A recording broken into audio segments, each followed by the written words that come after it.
तो संस्कार की बातें चैनल में आपका स्वागत है। दोस्तों, आज हमारी वीडियो का विषय रहेगा श्री विष्णु पुराण की कथा का अध्याय। यदि आपने हमारे चैनल को अब तक सब्सक्राइब नहीं किया तो जरूर करें और बेल आइकन दबाना ना भूलें ताकि आपको हमारी आने वाली सभी वीडियोस की जानकारी सबसे पहले हो सके। बोलो श्री विष्णु भगवान की जय, लक्ष्मी माँ की जय। श्री मैत्रेय जी बोले, हे भगवान, आपने जो अर्वाक श्रोता मनुष्यों के विषय में कहा, उनकी सृष्टि ब्रह्मा जी ने किस प्रकार की, यह विस्तार पूर्वक कहिए। श्री प्रजापति ने ब्राह्मण आदि वर्ण को जिन जिन गुणों से युक्त और जिस प्रकार रचा, उनके जो जो कर्तव्य कर्म निर्धारित किए, वह सब वर्णन कीजिए। श्री प्राशर जी बोले, हे द्विज श्रेष्ठ, जगत रचना की इच्छा से युक्त सत्य संकल्प श्री ब्रह्मा जी के मुख से पहले सत्व प्रधान प्रजा उत्पन्न हुई। तदंतर उनके वक्ष स्थल से रजय प्रधान तथा जंघाओं से रज और तम विशिष्ट सृष्टि हुई। हे द्विजोत्तम, चरणों से ब्रह्मा जी ने एक और प्रकार की प्रजा उत्पन्न की, वह तमय प्रधान थी। ये ही सब चारों वर्ण हुए। इस प्रकार हे द्विज सत्तम, ब्राह्मण, क्षत्रिय, वैश्य और शूद्र, ये चारों क्रमशः ब्रह्मा जी के मुख, वक्षस्थल, जानु और चरणों से उत्पन्न हुए। हे महाभाग, ब्रह्मा जी ने यज्ञ अनुष्ठान के लिए ही यज्ञ के उत्तम साधन रूप इस संपूर्ण चातुर्वर्ण्य की रचना की थी। हे धर्मज्ञ, यज्ञ से तृप्त होकर देवगण जल बरसाकर प्रजा को तृप्त करते हैं। अतः यज्ञ सर्वथा कल्याण का हेतु है। जो मनुष्य सदा स्वधर्म परायण, सदाचारी, सज्जन और सुमार्गगामी होते हैं, उन्हीं से यज्ञ का यथावत अनुष्ठान हो सकता है।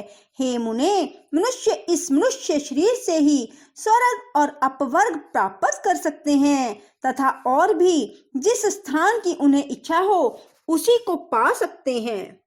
हे मुनि सत्तम, ब्रह्मा जी द्वारा रची हुई वह चातुर्वर्ण्य विभाग में स्थित प्रजा अति श्रद्धा युक्त आचरण वाली, स्वेच्छा अनुसार रहने वाली, संपूर्ण बाधाओं से रहित, शुद्ध अंतःकरण वाली, सत्कुल उत्पन्न और पुण्य कर्मों के अनुष्ठान से परम पवित्र थी। उसका चित्त शुद्ध होने के कारण उसमें निरंतर शुद्ध स्वरूप श्री हरि के विराजमान रहने से उन्हें शुद्ध ज्ञान प्राप्त होता था, जिससे वे भगवान के उस विष्णु नामक परम पद को देख पाते थे।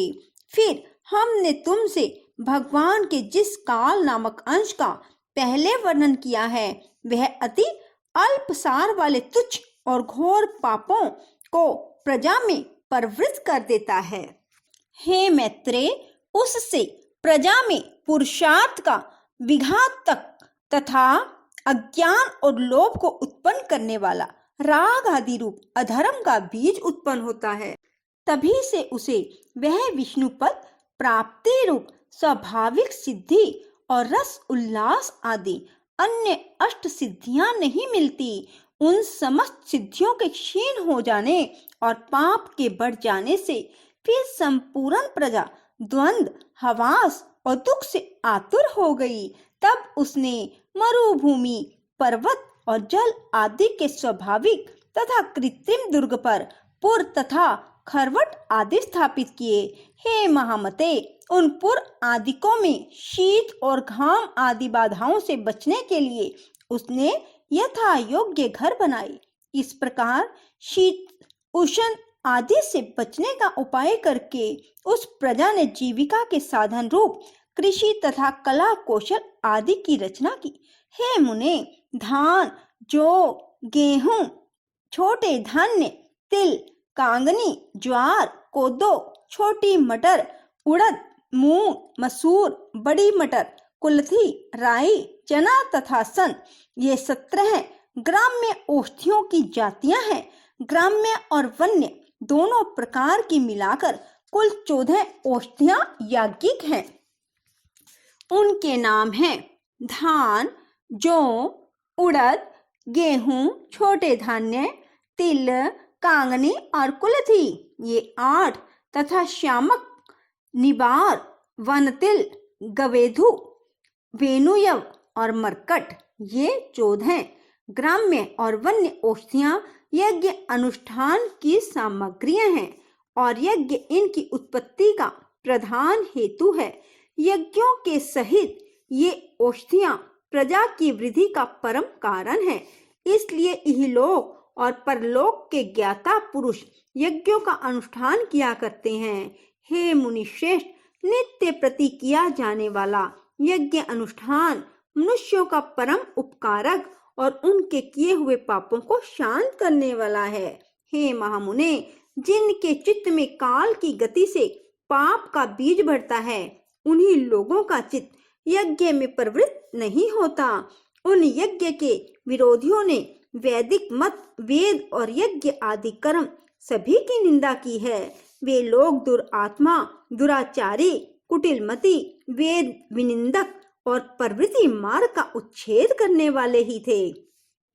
हे धर्मवानों में श्रेष्ठ मैत्रेय, इस प्रकार कृषि आदि जीविका के साधनों के निश्चित हो जाने पर प्रजापति ब्रह्मा जी ने प्रजा की रचना कर उनके स्थान और गुणों के अनुसार मर्यादा, वर्ण, आश्रमों के धर्म तथा अपने धर्म का भली प्रकार पालन करने वाले समस्त वर्णों के लोक आदि की स्थापना की।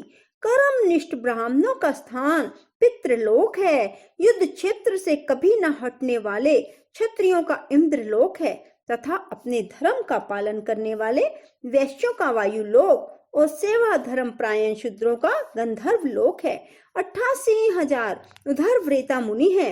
उनका जो स्थान बताया गया है वही गुरुकुलवासी ब्रह्मचारियों का स्थान है। उसी प्रकार वनवासी वानप्रस्थों का स्थान सपत ऋषि लोक, गृहस्थों का पितृलोक और सन्यासियों का ब्रह्मलोक है तथा आत्म अनुभव से तृप्त योगियों का स्थान अमर पद है। जो निरंतर एकांत सेवी और ब्रह्म चिंतन में मगन रहने वाले योगी जन हैं, उनका जो परम स्थान है उसे पंडित जन ही देख पाते हैं। चंद्र और सूर्य आदि ग्रह भी अपने अपने लोकों में जाकर फिर लौट आते हैं, किंतु 12 अक्षर मंत्र का चिंतन करने वाले अभी तक मोक्ष पद से नहीं लौटे।